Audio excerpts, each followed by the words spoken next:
তো লাস্ট ক্লাসে যেটা বললাম যে আমরা ক্রনিক পেনি মডেলটা ডিসকাস করেছিলাম, সেখানে দেখিয়েছিলাম যে কোনো একটা ইলেকট্রন যখন এরকম পজিটিভ আয়ন ল্যাটিসের মধ্যে মুভ করে, সেই পোটেনশিয়ালটার অ্যাকচুয়াল ফর্মটা হচ্ছে এই এখানে বাম দিকে যে ফিগারটা দেওয়া রয়েছে সেই রকম।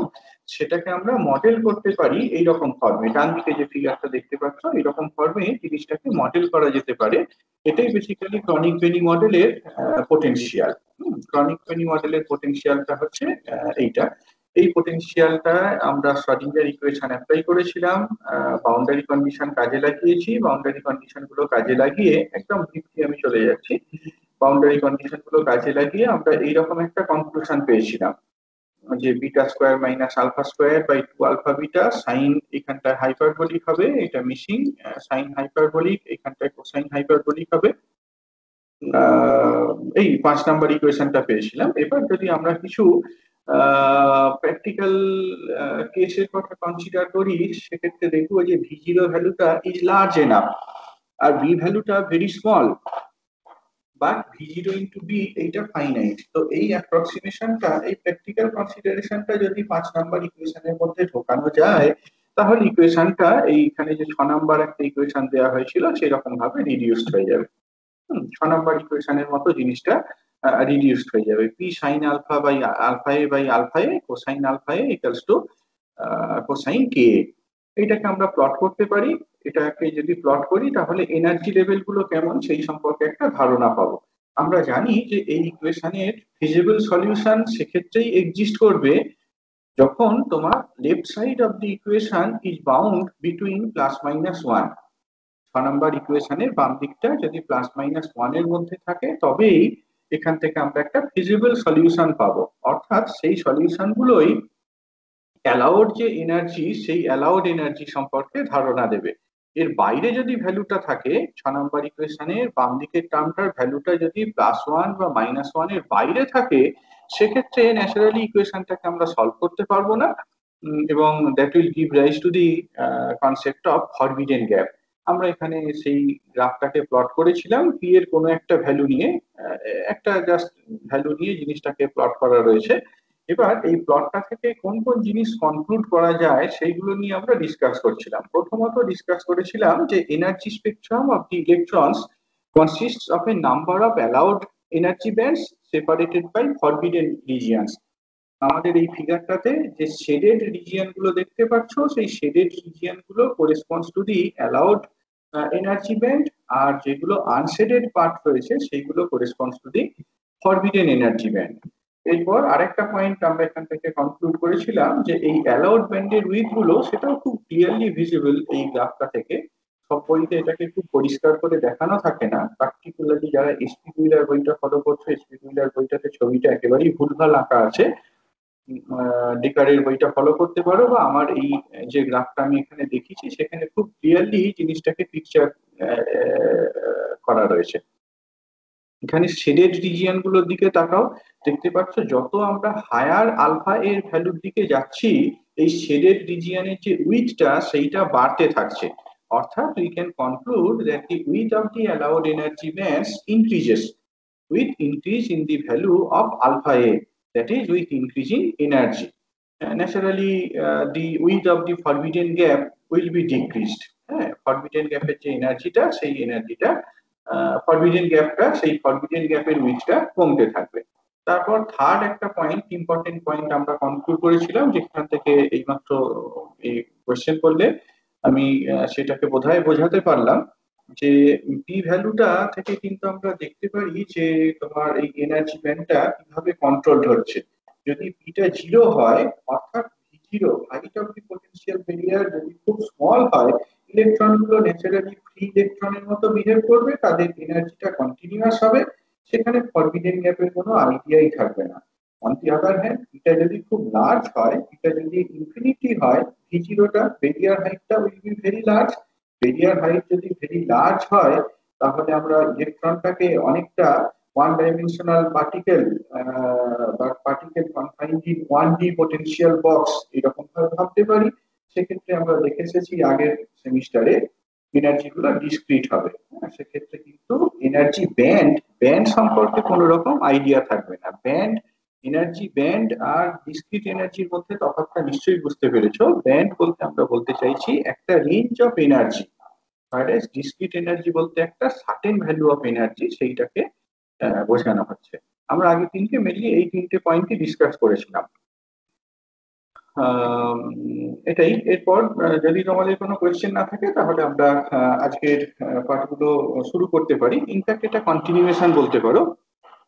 যে তিনটে ইমপ্লিকেশন আগের দিনকে করেছিলাম, এরপরে আরো কিছু জিনিস ডিসকাস করা যেতে পারে এই ক্রনিক পেনি মডেলটা থেকে।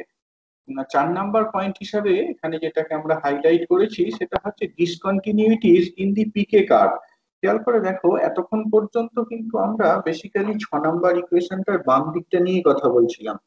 ডান দিকটার দিকে তাকাও, ডান দিকটার চেহারাটা খুব সিম্পল। ডান দিকে 6 নাম্বার ইকুয়েশনের ডান দিকে কোন টার্মটা ছিল? কোসাইন কে এ। 6 নাম্বার ইকুয়েশনের ডান দিকে কি ছিল? কোসাইন কে এ। এখন ন্যাচারালি বুঝতে পারছো ডিসকন্টিনিউটিটা কখন অ্যাপিয়ার করছে? যখনই 6 নাম্বার ইকুয়েশনের ভ্যালুটা 6 নাম্বার ইকুয়েশনের বাম দিকটা +-1 কে এক্সিড করে যাচ্ছে।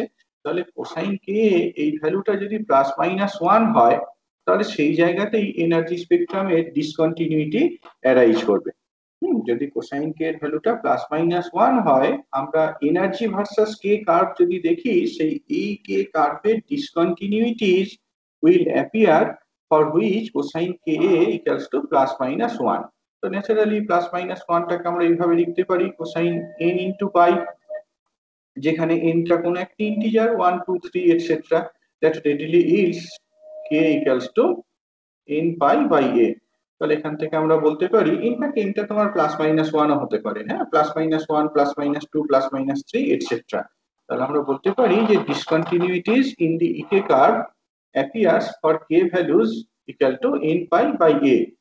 এই যে কে ভ্যালু গুলোকে ডিফাইন করা হয়েছে এখানে, এই কে ভ্যালু গুলো কিন্তু মানে জোন গুলোকে এ করে আর কি, ডিফাইন করে। এইগুলোকে ব্রিলুয়া জোন বলা হয়। আমরা ইনফ্যাক্ট ওই প্রথম দিকটা স্টাডি না করেই এই জায়গাটা করছি, সেখানটাতে একটু অসুবিধা হয় এই ব্রিলুয়া জোনের আইডিয়াটাকে আনতে। আমরা কে স্পেসে যদি রিজিয়ন গুলোকে ভাগ করে নিই, কে স্পেসের রিজিয়ন গুলোকে যদি ভাগ করে নিই, তাহলে এইরকম ভাবে ভাগ করতে পারি আর কি। একটা রিজিয়নকে বলতে পারি এইরকম ভাবে পাই বাই এ থেকে -পাই বাই এ, এইটা একটা রিজিয়ন। আচ্ছা, তারপর আরেকটা রিজিয়ন হচ্ছে কে এর ভ্যালুটা 2 পাই বাই এ, এইটা, এন্ড -2 পাই বাই এ, এইটা।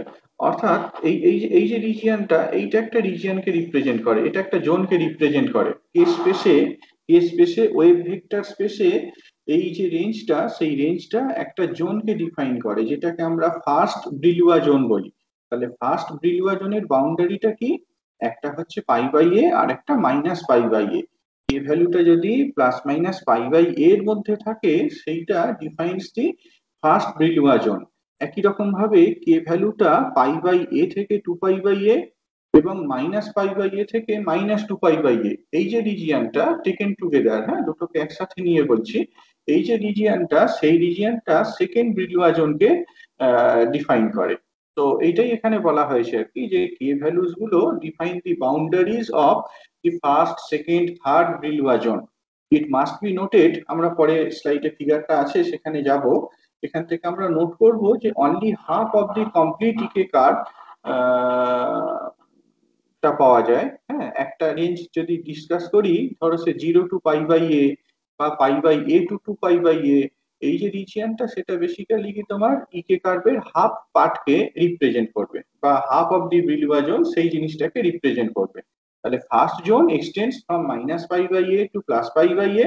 Similarly second zone consists of two parts, one extending from pi by A to 2 pi by A, যেমনটা বললাম আমি। আর আরেকটা হচ্ছে -পাই বাই এ থেকে -2 পাই বাই এ। এই যে রিজিয়নটা এবং এই রিজিয়নটা taken together defines the second Brillouin zone. এই পরের স্লাইডে সেই জিনিসটা রয়েছে।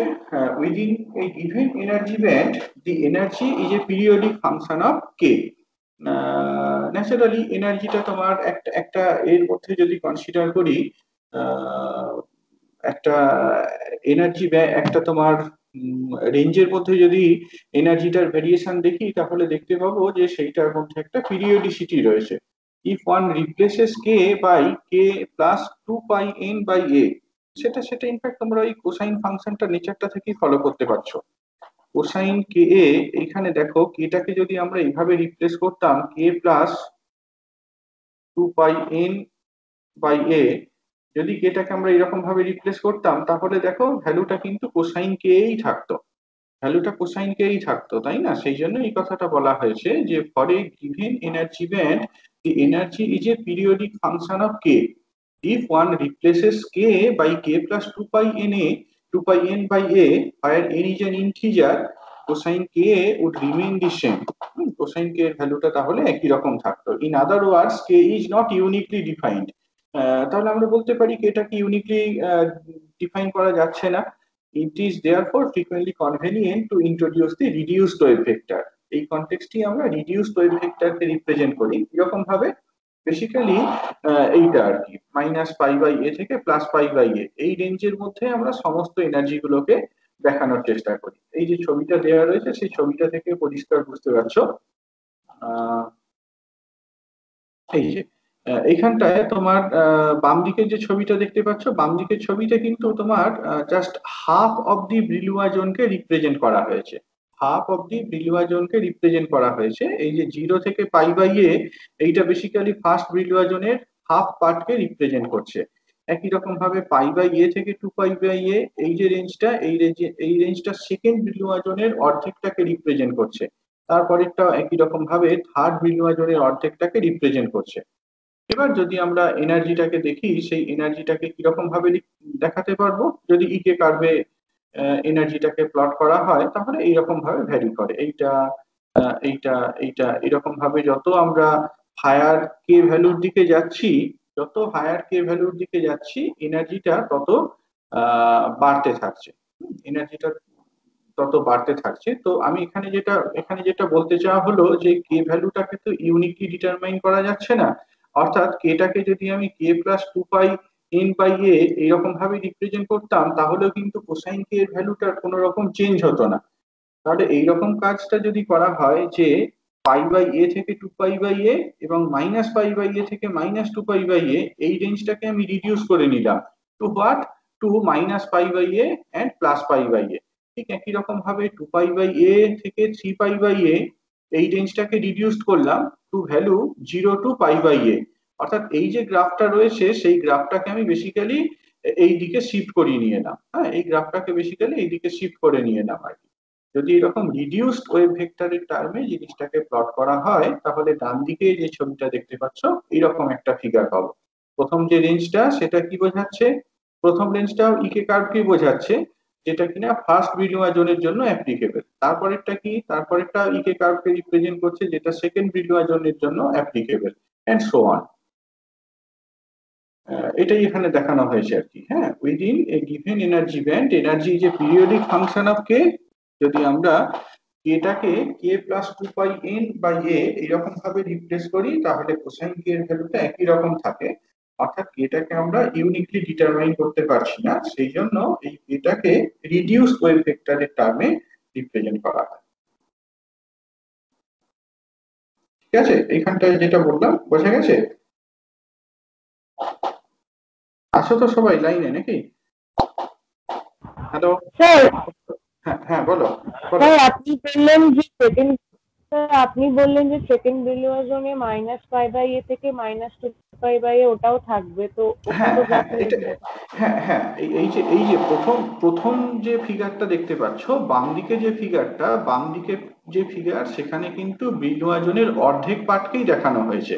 ইনফ্যাক্ট ফার্স্ট ব্রিলুয়াজনের বাউন্ডারি কি -π/a এন্ড π/a, তো এখানে কিন্তু 0 টু π/a দেখানো রয়েছে। এই যে কথাটা বলা হলো, একটা পিরিয়ডিসিটি রয়েছে, অর্থাৎ তোমার এই দিকটা যদি এইরকম হয়, তাহলে বাম দিকটা কেমন হবে, এইরকম ধরনের হবে আর কি। তারপরেরটা কেমন হবে, তারপরেরটা তোমার এইরকম হবে। তারপরেরটা এরকম হবে, মানে একদম সিমেট্রিক হবে আর কি। এই এই যে ফিগারটা, বাম দিকে যে ফিগারটা দেখতে পাচ্ছ, এই ওয়াই অ্যাক্সিসের ডান দিকটা যেমন, ওয়াই অ্যাক্সিসের বাম দিকে যদি প্লট করতাম তাহলে সিমিলার জিনিস হতো। এখানে শুধুমাত্র বিলুয়াজনের অর্ধেক পার্টকে দেখানো হয়েছে, 0 থেকে পাই বাই এ এনার্জিটা কেমন ভাবে ভ্যারি করে, পাই বাই এ থেকে 2 পাই বাই এ কেমন ভাবে ভ্যারি করে, সেইগুলোকে দেখানো হয়েছে। আমি 0 to minus pi by A কেমন হয় সেটাও দেখাতে পারতাম, minus pi by A to minus 2 pi by A কেমন হয় সেটাও দেখাতে পারতাম, কিন্তু একদম একই রকম হতো আর কি। এখানে আমরা শুধুমাত্র বিলুয়াজন গুলোর অর্ধেক পার্টকে দেখিয়েছি।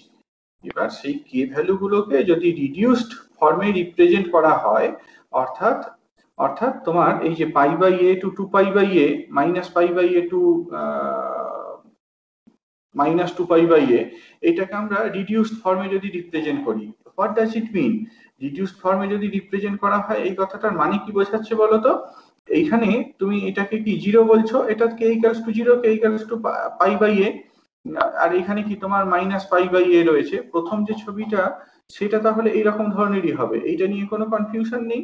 এবার পরের যে বিলুয়াজন, পরের বিলুয়াজনের বাউন্ডারিটা কি বললাম, পাই বাই এ থেকে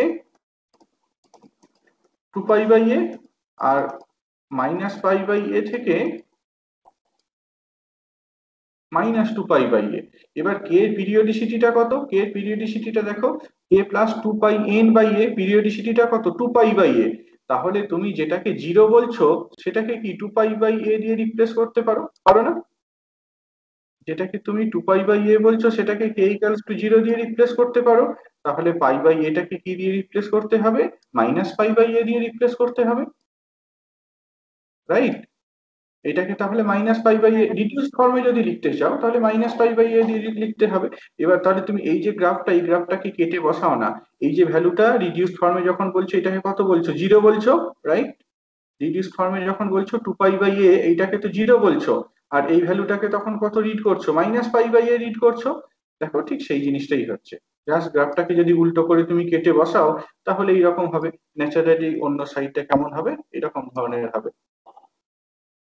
আবার তুমি যখন থার্ড ব্রিলুয়া জোনটাতে চলে যাচ্ছ, থার্ড ব্রিলুয়া জোনটা কি 2 পাই বাই এ থেকে 3 পাই by A, 2 pi by A থেকে 3 পাই বাই এ। 2 পাই বাই এটাকে তুমি 0 বলছো, 3 পাই বাই এটাকে কত বলবে, পাই বাই এ।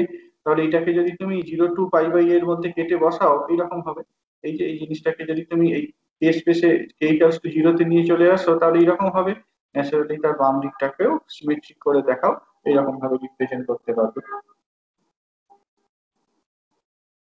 বুঝতে পারলে? হ্যাঁ স্যার, ঠিক আছে। ওকে, চলো। পরের আরেকটা পয়েন্ট, এটাও খুব ইম্পর্টেন্ট একটা point, number of possible wave functions per band. আমরা এক একটা অ্যালাউড ব্যান্ডে যেগুলো তোমার দেখাচ্ছি, ইনফ্যাক্ট এখান থেকেই দেখো তোমার এই ব্যান্ড গুলো সম্পর্কে একটা আইডিয়া পাওয়া যাচ্ছে। এই যে এইটা এইটা বেসিক্যালি কি তোমার একটা, এইখানটাতে যদি দেখো এটা বেসিক্যালি কি একটা ব্যান্ড, এইটা এইটা আরেকটা ব্যান্ড।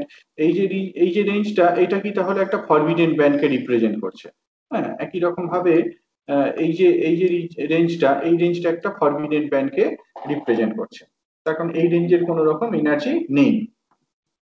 তো একটা অ্যালাউড ব্যান্ডে কতগুলো ওয়েভ ফাংশন থাকতে পারে, বা কথাটাকে অন্যরকম ভাবে বলতে পারি, একটা ব্যান্ডে, একটা অ্যালাউড ব্যান্ডে কতগুলো ইলেকট্রন থাকতে পারে।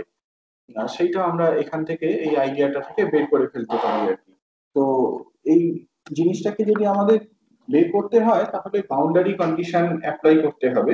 তো ন্যাচারালি এখানে আমরা কি ধরনের বাউন্ডারি কন্ডিশন অ্যাপ্লাই করব, এখানে একটা কনফিউশন অ্যারাইজ করবে।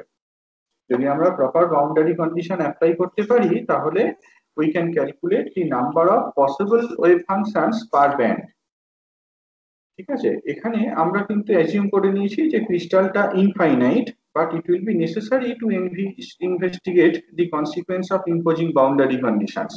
আমাদের যে ক্যালকুলেশনটা করা হয়েছে সেখানে এটা ধরে নেওয়া হয়েছে যে ক্রিস্টালের স্ট্রাকচারটা ইনফাইনাইট, কিন্তু আমরা এখন বাউন্ডারি কন্ডিশন লাগালে কিরকম হয়, ক্রিস্টালটাকে যদি ফাইনাইট বলি তাহলে কিরকম হবে, তার কনসিকোয়েন্সটা কি হবে সেটাকে আমরা স্টাডি করতে পারি। তো এটা মানে একটা ফেয়ার একটা বাউন্ডারি কন্ডিশন যেটা সাইক্লিক বা পিরিয়ডিক পটেনশিয়ালের ক্ষেত্রে অ্যাপ্লিকেবল। সাইক্লিক বা পিরিয়ডিক বাউন্ডারি কন্ডিশন আমরা এখানেও অ্যাপ্লাই করতে পারি। এটা ইনফ্যাক্ট দেখবে ডেকারে একটা সেকশনে বলে দেওয়া রয়েছে, সেকশন 2.9-এ। আমরা যখন elastic wave theory in a chain of atoms apply করি, সেখানে তোমার বাউন্ডারি কন্ডিশনটা এইরকমই হয়। For a crystal, linear crystal যার লেন্থটা এল, সেক্ষেত্রে এইরকম ধরনের একটা বাউন্ডারি কন্ডিশন অ্যাপ্লাই করা যেতে পারে।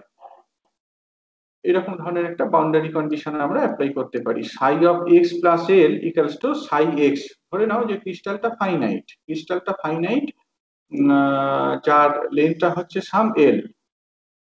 এটা তো ওয়ান ডাইমেনশনে স্টাডি করা হচ্ছে। Hello, hello, hello. হ্যাঁ স্যার। হ্যাঁ হ্যাঁ হ্যাঁ, আমি একটু রেসপন্ড করো, তার কারণ আমি বুঝতে পারছি না আর কি যে আসলে ওই পাওয়ার পয়েন্ট ডিসপ্লে এটা ছিল, সেটাও করা হয়ে গেছে। Just just a minute, just a minute.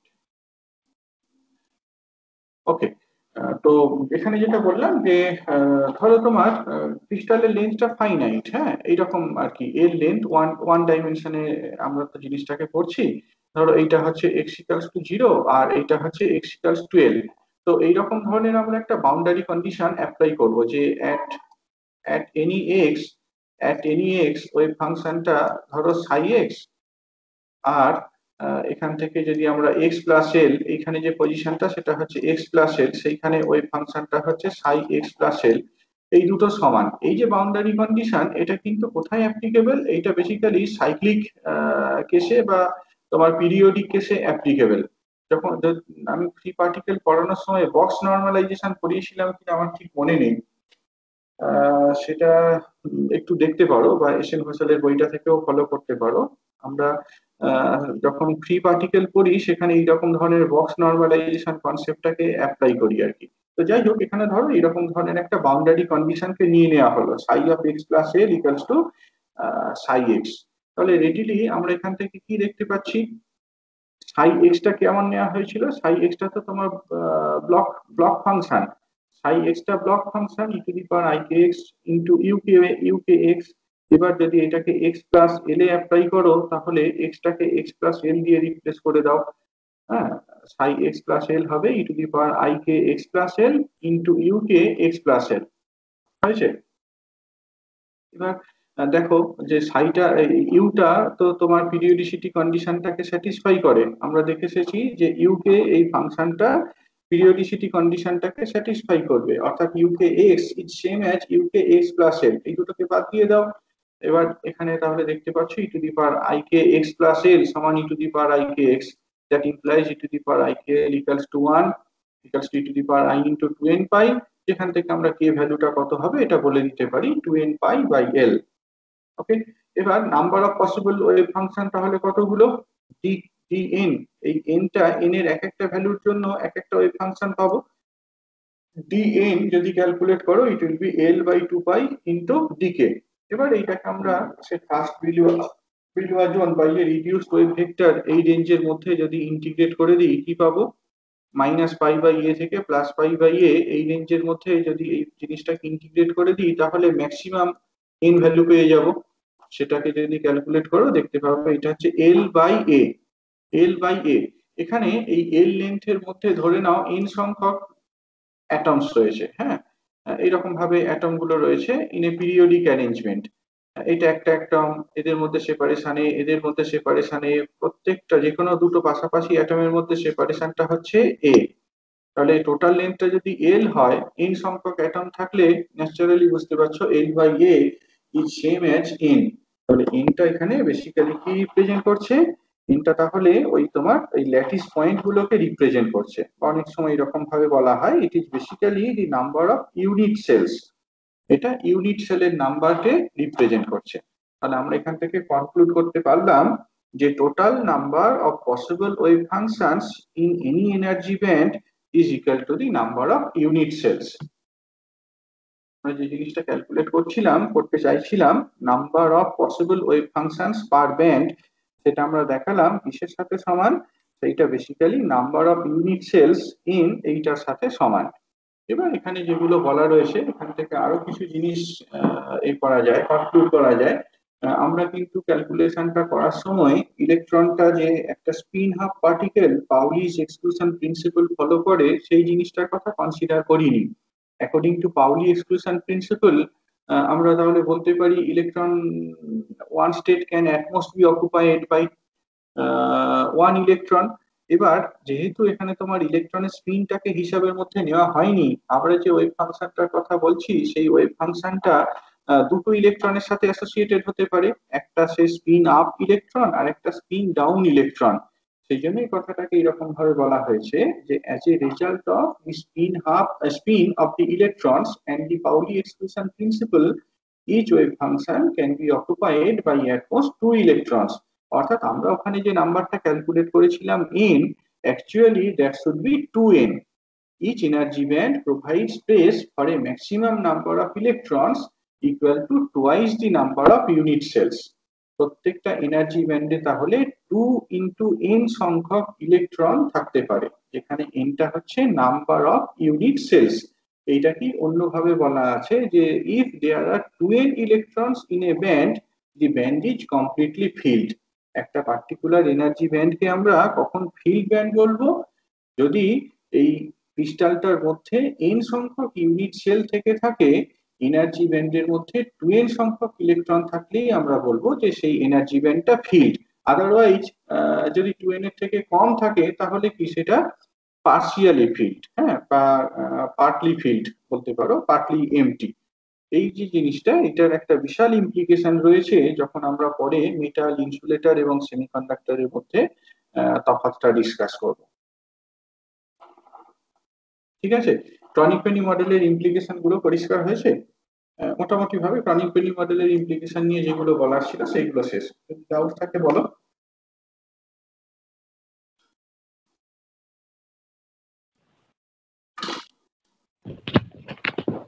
Sir বিলিয়াজনের গ্রাফটা একটু বলুন। বিলিয়াজনের গ্রাফটা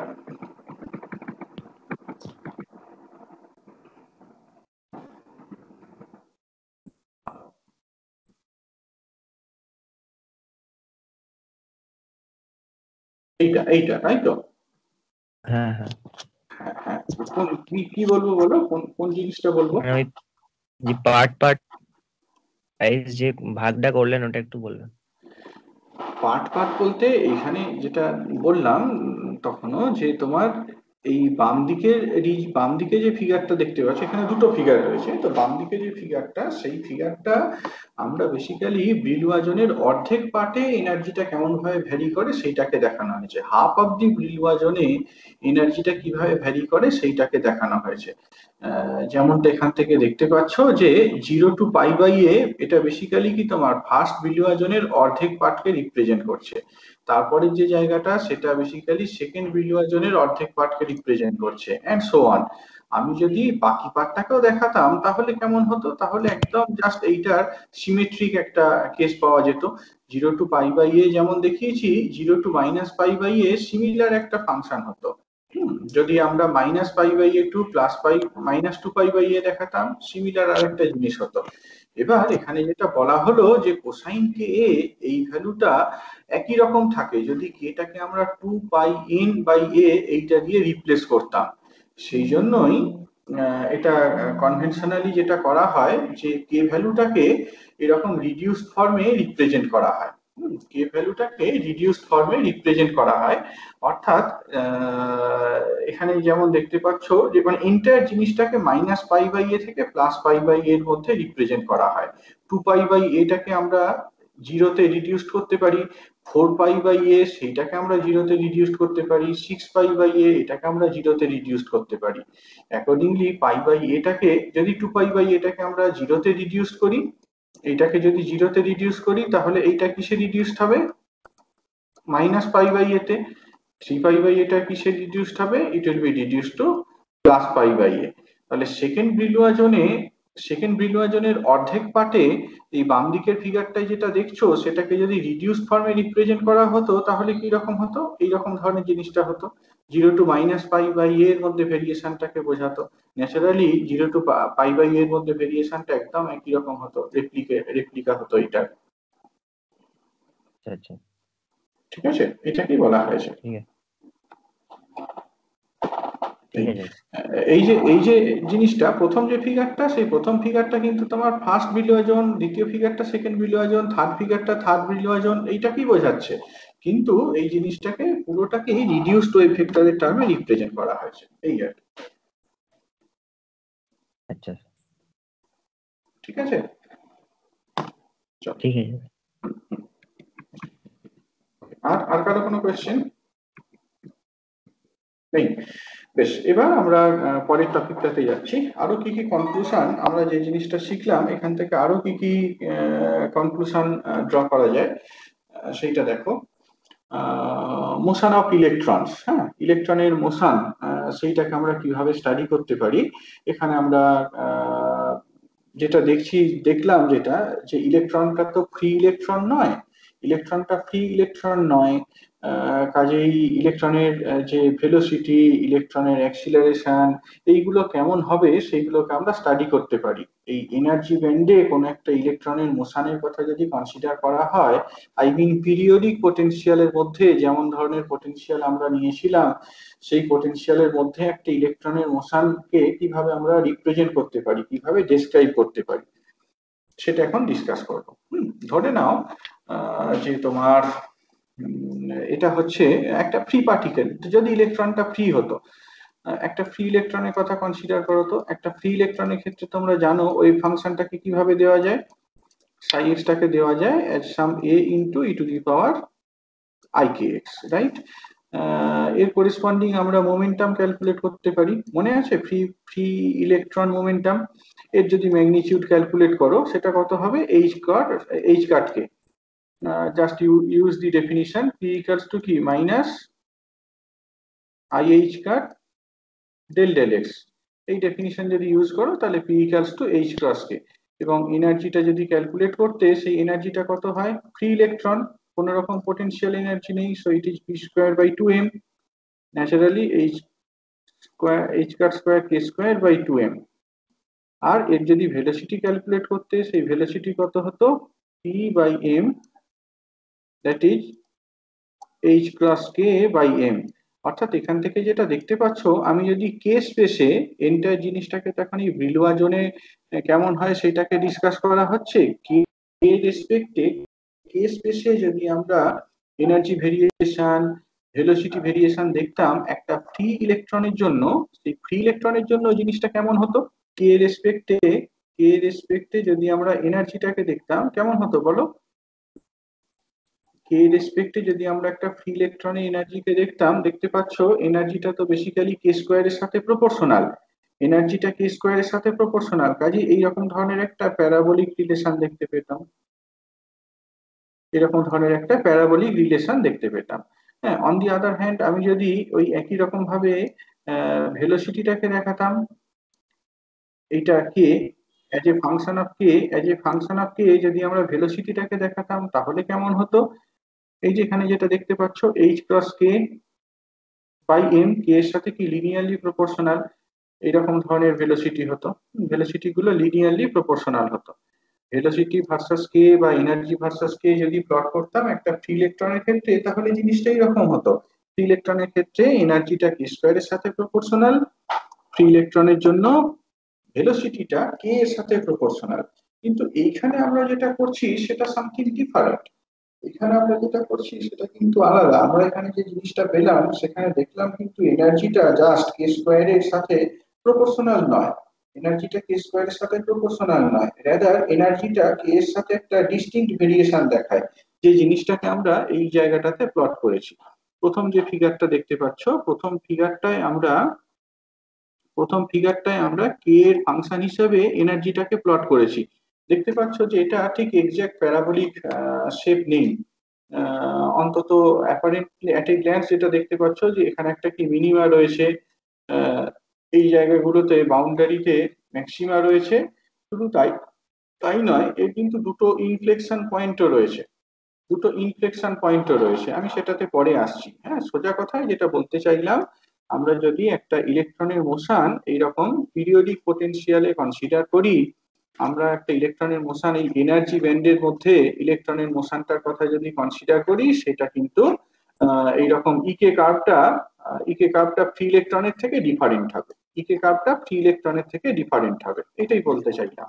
হ্যাঁ, এখন ভেলোসিটিটাকে আমরা জানি কোয়ান্টাম মেকানিক্যালি, ইলেকট্রনের ভেলোসিটি একটা পার্টিকেলের velocity is the group velocity.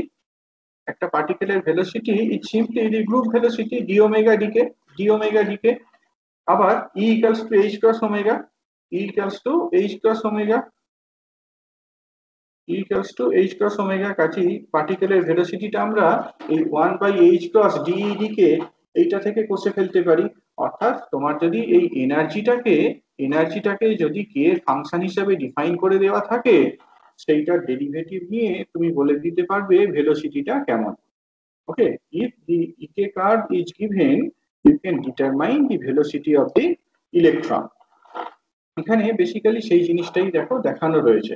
এই গ্রাফটার দিকে যদি ভালো করে তাকাও, তাহলে দেখতে পাবে প্রথম যে গ্রাফটা, এতে যে গ্রাফটা দেখানো রয়েছে, সেটা বেসিক্যালি এনার্জি ভার্সাস কে, এই গ্রাফটাকে দেখানো রয়েছে in the Brillouin zone.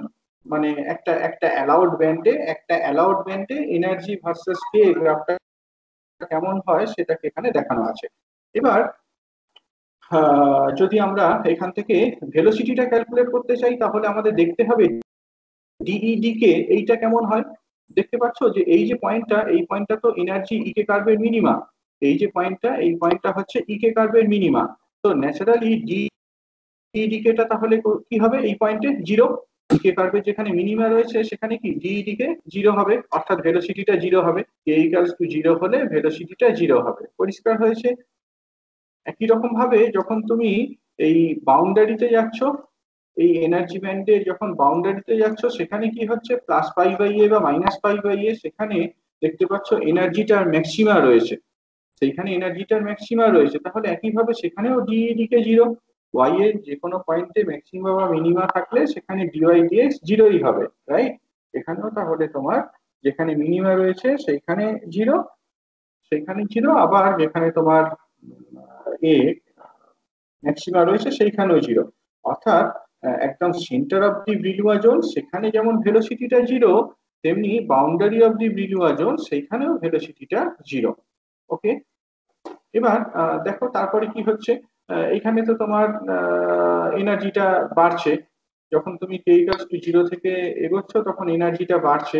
Naturally ডিকেটাও linearly বাড়তে থাকছে, মোটামুটি ভাবে লিনিয়ারলি বাড়তে থাকছে। একটা স্কিমেটিক ভেরিয়েশন কেমন সেটাকে এক্সপ্লেন করা হচ্ছে আর কি। এবার যখন কোন একটা পয়েন্টে আসছো, এইরকম কোন পয়েন্টে দেখো, বেসিক্যালি এই যে পয়েন্টটা, এই দুটো পয়েন্ট বেসিক্যালি ইনফ্লেকশন পয়েন্ট বলতে আমরা কি বুঝি? ইনফ্লেকশন পয়েন্ট মানে হচ্ছে ডি ওয়াই ডিএক্স, এইটার ম্যাক্সিমা রয়েছে। at the inflection point dy dx has a maxima, অর্থাৎ d2y dx2 equals to 0। তো এই যে দুটো পয়েন্টকে আমি মার্ক করলাম, এই দুটো পয়েন্ট হচ্ছে ইনফ্লেকশন পয়েন্ট। সেখানে ডিইডি কে ম্যাক্সিমা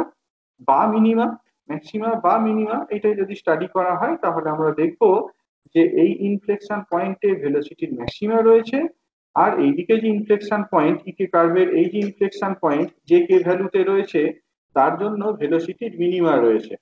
তো একটা নির্দিষ্ট ইকে কার্ভের জন্য ভেলোসিটির ভেরিয়েশনটা কেমন হয় সেটাকে আমরা এই দ্বিতীয় ফিগারটাতে দেখিয়েছি।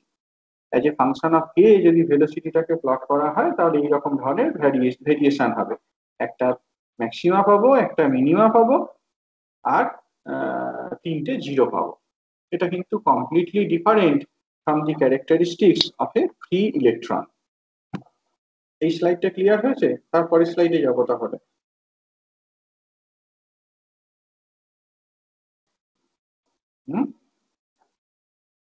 হ্যাঁ sir.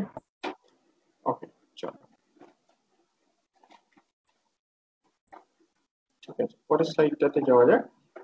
Next let us discuss the effective mass বলতে কি বোঝায় সেইটা দেখো।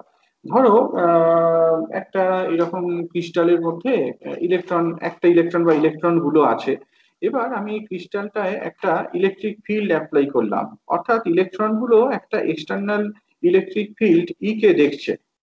ধরে নাও যে তোমার ইলেকট্রন গুলো কোন একটা এক্সটার্নাল ইলেকট্রিক ফিল্ড ই কে অবজার্ভ করছে।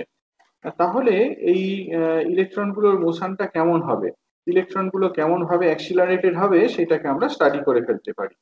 যদি একটা এক্সটার্নাল ইলেকট্রিক ফিল্ডের এফেক্টটাকে অবজার্ভ করা হয়, সেক্ষেত্রে ইলেকট্রনের মোশনটা কেমন হবে এটাকে আমরা স্টাডি করতে পারি। দেখো, যখনই একটা ইলেকট্রিক ফিল্ড দিচ্ছ, ন্যাচারালি কি হবে, ইলেকট্রিক ফিল্ড দিলে ইলেকট্রন গুলোর একটা এনার্জি শিফট হবে। এক্সটার্নাল ইলেকট্রিক ফিল্ড যদি অ্যাপ্লাই করা হয়, তাহলে ইলেকট্রন গুলোর একটা এনার্জি শিফট হবে। সেই এনার্জি শিফটটা আমরা বের করে ফেলতে পারি।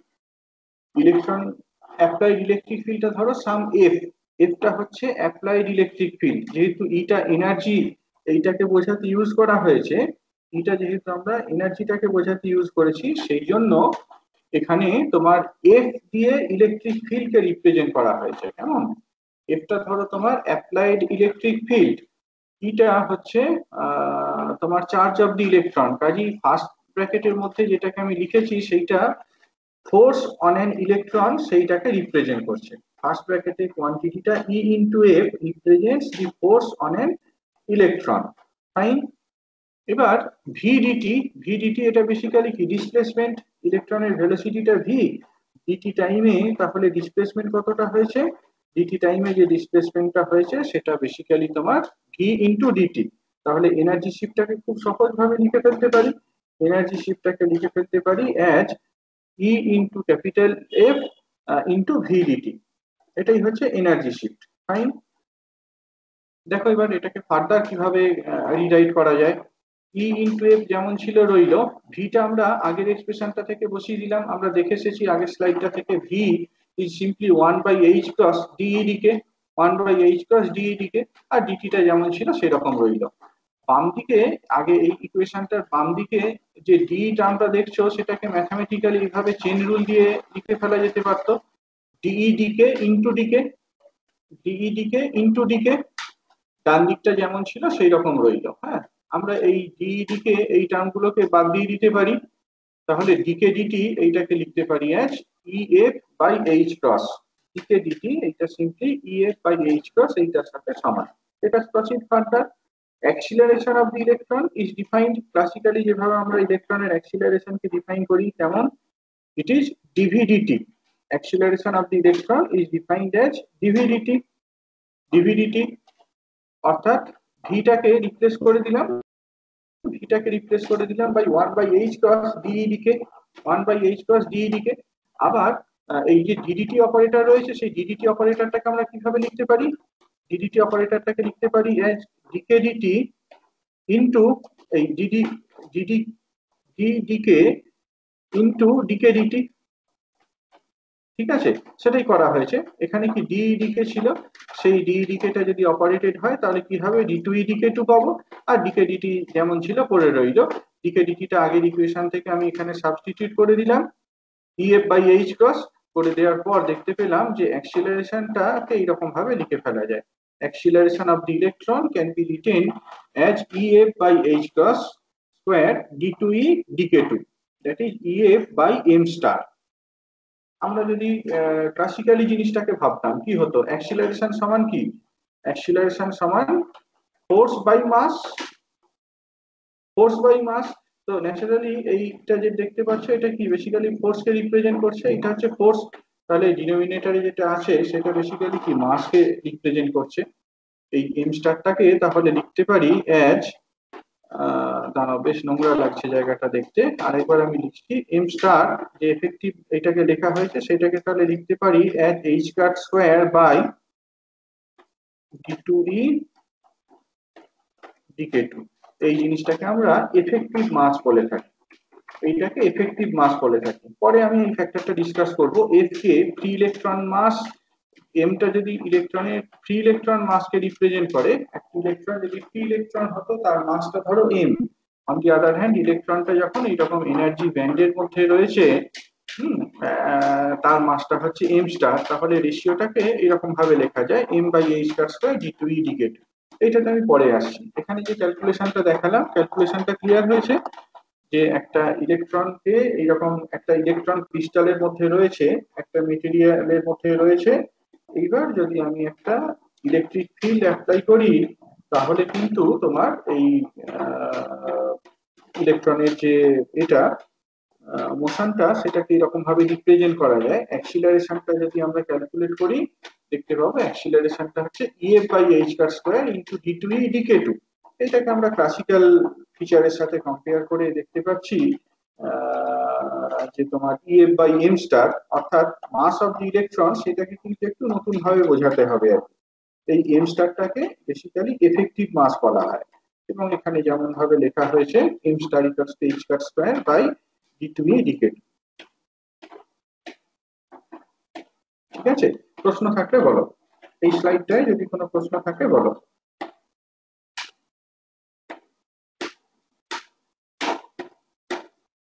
আছে কিছু প্রশ্ন? নেই তো?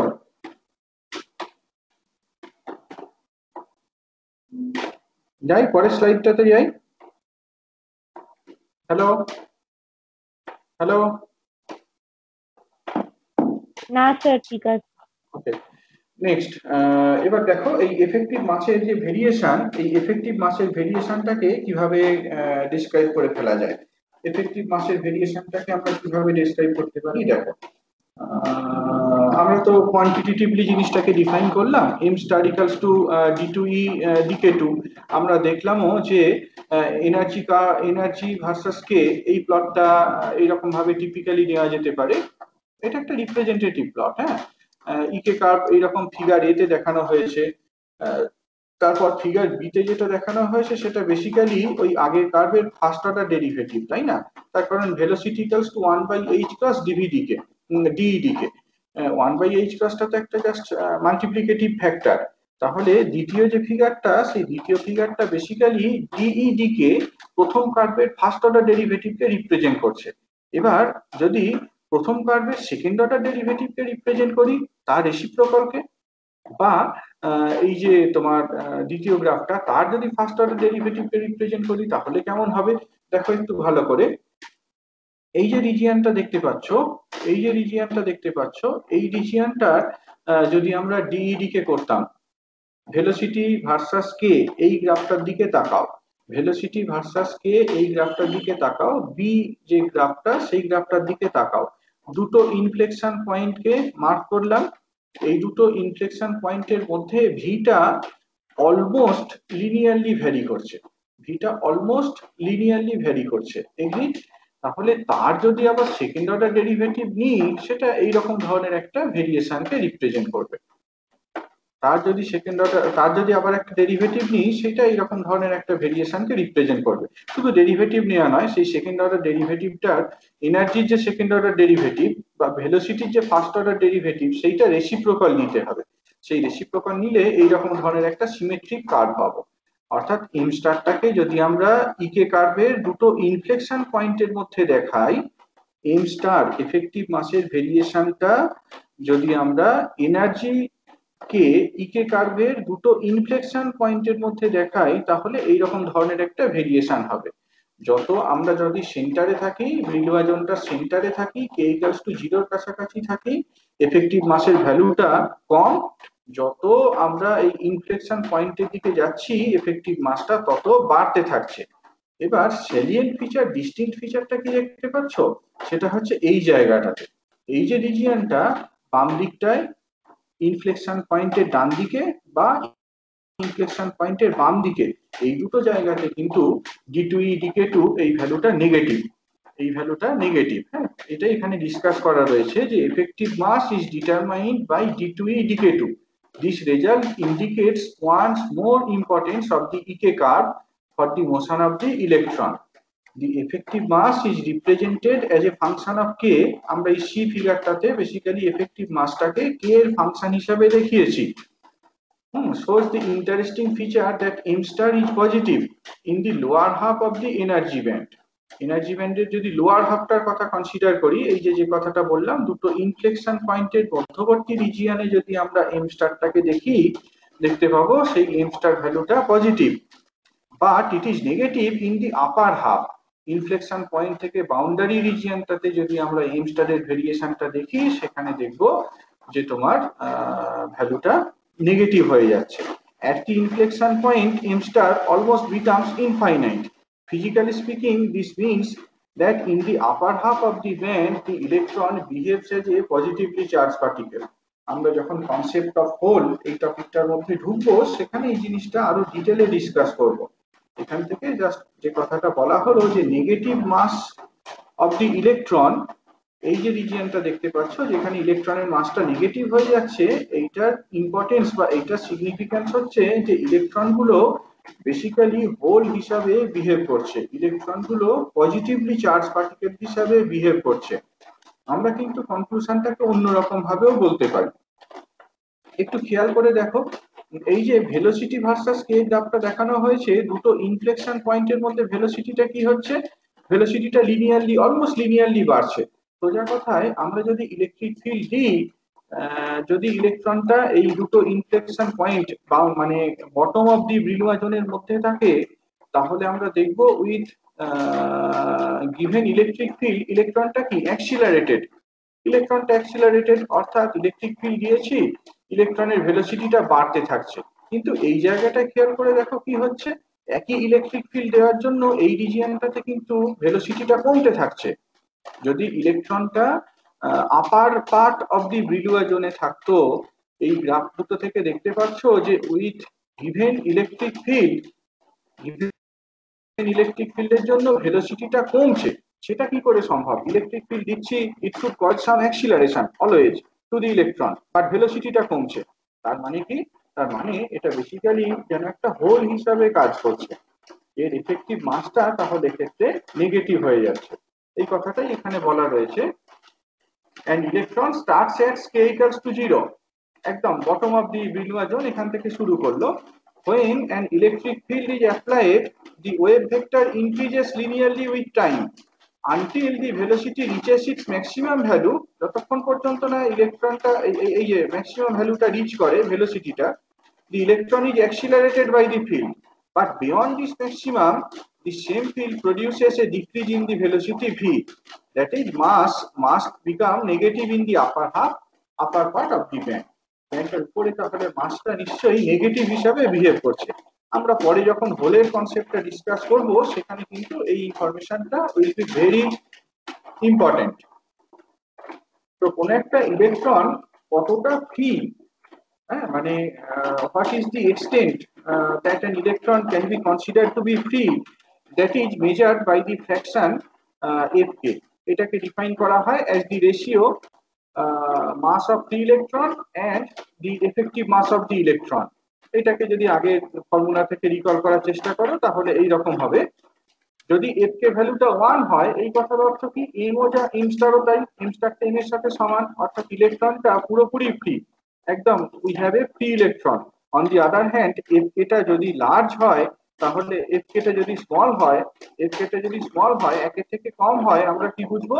ইলেকট্রনটার মাসটা ইজ হেভি, পার্টিকেলটা হেভি পার্টিকেল হিসাবে বিহেভ করছে। তো এই fk-টাকেও আমরা প্লট করতে পারি, fk এই ফাংশনটাকেও প্লট করতে পারি। যদি fk ফাংশনটাকে প্লট করা হয় as a function of k, সেটার ভেরিয়েশনটা এই ডি গ্রাফটা যেটা, সেই গ্রাফটাতে দেখানো রয়েছে। বেসিক্যালি তোমার সি যে গ্রাফটা দেখতে পাচ্ছ, সি গ্রাফের রেসিপ্রোকাল যদি নাও, তাহলে এই জিনিসটা হবে। সি গ্রাফের রেসিপ্রোকাল নিলে এইটা হবে। দেখতে পাচ্ছ যে এই ইনফ্লেকশন পয়েন্টগুলোতে মাসটা ইনফিনিটি হয়ে যাচ্ছে, তার রেসিপ্রোকাল নিলে ন্যাচারালি কি fk ভ্যালুটা 0 হবে। এই জায়গাগুলোতে তাহলে fk value 0, upper part of the Brillouin zone, সেখানে fk ভ্যালুটা নেগেটিভ, যেমনটা এফেক্টিভ মাসটা নেগেটিভ ছিল, আর lower part of the Brillouin zone, সেখানে fk ভ্যালুটা পজিটিভ। এই আমরা এই যে ডিসকাশনটা করলাম, সেই ডিসকাশনটা বেসিক্যালি ওয়ান ডাইমেনশনে করা হলো। ওয়ান ডাইমেনশনে এফেক্টিভ মাস কেমন হয় সেটাকে ডিটারমাইন করলাম। এই আইডিয়াটাকে থ্রি ডাইমেনশনেও জেনারেলাইজ করা যায়। যদি এটাকে থ্রি ডাইমেনশনে জেনারেলাইজ করা হয়, তাহলে কিন্তু এটা একটা টেনসর হয়ে যাবে। এর 9খানা কম্পোনেন্ট থাকবে, এর 9 কম্পোনেন্টস থাকবে। এফেক্টিভ মাসকে যদি আমরা থ্রি ডাইমেনশনে ডিফাইন করি, it will have 9 components. 1/m star কত, সেটা এই ইকুয়েশনটায় দেওয়া রয়েছে। যদি আমরা শুধু এম স্টারকে ডিফাইন করতাম তাহলে এরকম ভাবে বলতে পারতাম M star I J equals to H car square D two E D K I D K J to the power -1, মানে এটা ডিনোমিনেটরে আছে, যেখানে আই জে ভ্যালুগুলো এক্স ওয়াই জেড এর সাথে সমান, আই বা জে এগুলো এক্স ওয়াই জেড কে রিপ্রেজেন্ট করছে। অর্থাৎ এম স্টার এক্স ওয়াই যদি বলি, এম স্টার এক্স ওয়াই সেটা কি হবে H car square D two E D K X D K Y to the power -1। যদি আমি এম স্টার এক্স এক্স বলি সেইটা কত হবে H car square D two E D K X two and so on. এইখান পর্যন্তই থাক। হ্যাঁ, এখানে প্রচন্ড বৃষ্টি হচ্ছে এবং এত বাজে আওয়াজ হচ্ছে আমি কিচ্ছু শুনতে পাচ্ছি না, তোমাদেরও নিশ্চয়ই প্রচন্ড নয়েজ হচ্ছে।